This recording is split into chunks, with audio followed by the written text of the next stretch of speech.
ഇൻഷാ അല്ലാഹ് അബസീനയിലെ ചക്രവർത്തിയായിരുന്ന നജ്ജാഷിയുടെ കീഴിൽ യമൻ ഭരിച്ചിരുന്ന അബ്രഹത്ത് എന്ന രാജാവുണ്ടായിരുന്നു. ചക്രവർത്തിയുടെ പ്രീതി കിട്ടാൻ ഒരു ക്രിസ്തീയ ദേവാലയം പണിതു. മക്കയിലേക്ക് ഹജ്ജ് കർമ്മത്തിന് പോകുന്ന പതിവ് നിർത്തി പകരം ദേവാലയത്തിലേക്ക് തിരിച്ചുവിടണം എന്നാണ് പരിപാടി. അന്ന് ഖുറൈശുകളുടെ നേതാവും കഅബയുടെ മേൽനോട്ടം വഹിക്കുന്ന ആളുമായിരുന്നു നബി സല്ലല്ലാഹു അലൈഹി വസല്ലമയുടെ പിതാമഹൻ അബ്ദുൽ മുത്തലിബായിരുന്നു. അബ്രഹത്ത് വലിയൊരു സൈന്യവുമായി കഅബ പൊളിക്കാൻ നീങ്ങി. സൈന്യത്തിൻ്റെ കൂടെ ആനയും ഉണ്ടായിരുന്നു. അതുകൊണ്ടാണ് ആനപ്പട്ടാളം എന്ന് പേര് വരാൻ കാരണം.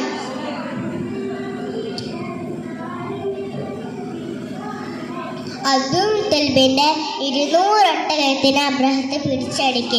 അബ്ദുൽ മുത്തലിബ് പറഞ്ഞു, എനിക്ക് എൻ്റെ ഒട്ടകത്തിനെ തിരിച്ചു നൽകുക. അബ്രഹത്ത് പരിഹാസപൂർവ്വം ചോദിച്ചു, താങ്കൾ എന്താ കഅബയുടെ ഒന്നും പറയാതെ താങ്കൾ ഒട്ടകത്തിനെ കുറിച്ചാണ് പറയുന്നത്? ഞാനാണ് ഒട്ടകത്തിൻ്റെ ഉടമസ്ഥൻ. ആ മന്ദിരത്തിനൊരു ഉടമസ്ഥനുണ്ട്.